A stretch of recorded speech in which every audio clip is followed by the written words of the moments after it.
My journey with music started right here. Escola Nacional de Música, National School of Music, created 35 years ago. My parents registered me here when I was 7. So music has been part of my music, but never with the intention of becoming a musician. It was like an extracurricular activity. In the morning you go to primary school, in the afternoon you come to the music school, okay? So that's what happened. But wow, I'm here, I'm a musician, I'm a saxophone player, I'm a frustrated lawyer, because I wanted to be a lawyer, that's what I wanted to be. But I think our responsibility, the musicians that have managed to be a bit lucky, because I consider myself a privileged African musician, you know. I'm lucky, I came here, I had access to proper education with regards to school, I finished my matric, I had the option to choose what I want to do. I went to Cape Town, South Africa, I went to UCT, I was well received, I played with everybody in South Africa, I started my recording label there. I was there 19 years, I've been back 7 years. I've won a couple summers, I've collaborated. So South Africa has been very good to me, and we still have things happening there. But saying that, it got to a level where, is this enough? Is this what we want? Yes, indeed, it is what we want, but is that enough? It's never enough. But what exactly are we looking for? Because now you know how to play the sax. Now you have an album. Now you've got recognition. But what else are we doing here? What's the reason for us to be here?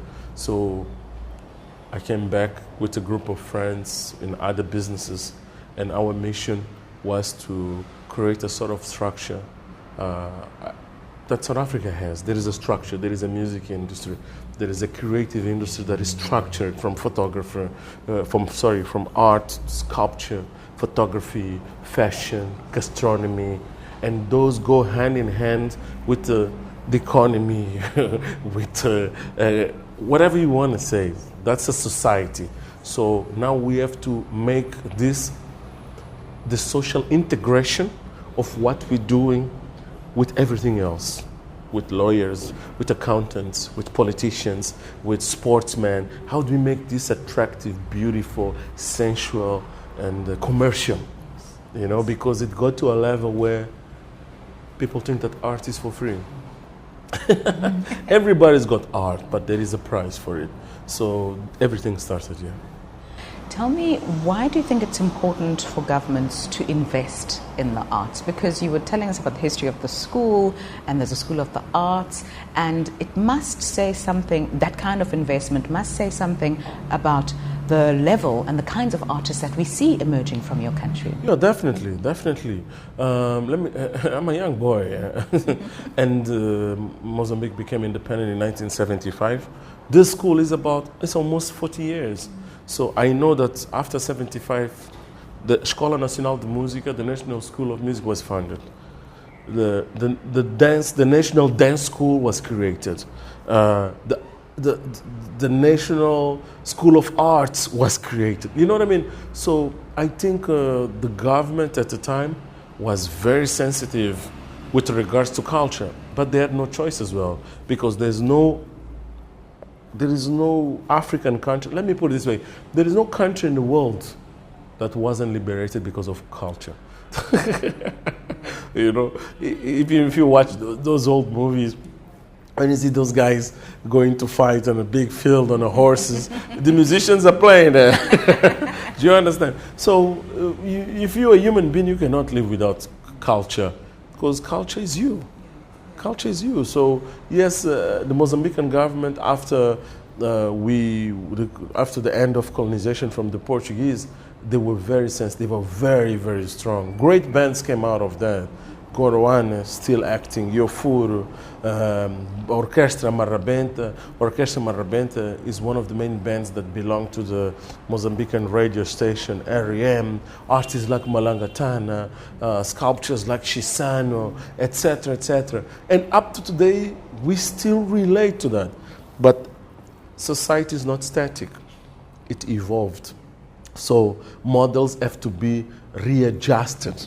And that's, I think, the process that Mozambique is going through now. Okay, the evolution of technology, the cameras are smaller, the speakers are smaller, the cell phones are getting smaller, so everything else must adjust. So, and now we have, within this government, they've created what we call the Department of Tourism and Culture. I would actually say culture and tourism, which makes sense, because culture and tourism go hand to hand.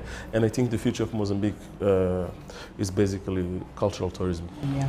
Tell us a little bit about this transition to commercializing the sector. What are some of the plans that you have in mind? Number one, instruction. Instruction, education. Because we have to start thinking, we have to make a 20-year plan. And we're not going to see the results today. But it's our responsibility, at least mine, for what I'm doing, that we educate the younger generations. Start from the very basic, from kindergarten to primary school to secondary school. Because when they get to secondary school, they can at least choose what they like. Boys like to play the drums, anything that is more like aggressive or whatever. But if you have galleries, who will go there if you didn't educate? If you have concerts, who will go there? Who's going to buy art? We have to create a culture of consumption. Do you understand? We have to create a culture of significance, explaining why is it important. They're wearing clothes. That's art. Someone designed those clothes. Okay? So you eat. That's art. Someone cooked that. So that's our mission, is to create a purpose, to explain why, to show the significance, and to show that as Africans, if we don't invest, and if we're not patient about it, we cannot look back 30 years from now, we'll be where we're at. And that does not make sense. Okay, because when we get into a plane, we go to London, you go to Istanbul, we go to wherever you want to go, the first thing you feel when you land in one of those big cities or whatever is culture. Why can't people feel that about us? So Mozambique is extremely rich, and I'm not talking about oil and gas, I'm talking about culture. The first asset of any community is their culture. Do you understand? And for that, we need to package and we need to sell it.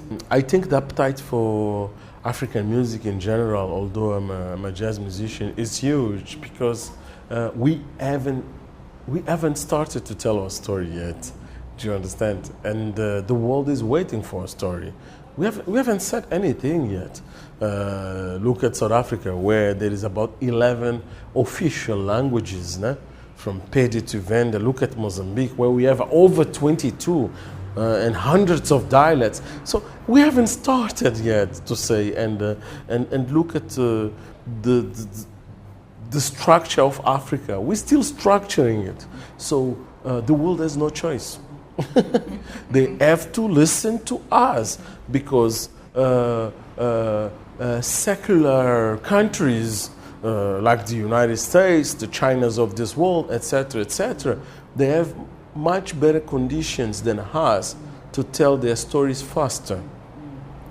But they're going to run out of stories. People get tired, so you need new stories. And for the next 200 years, Africa is going to be the boom, but we need to be organized. That's the problem.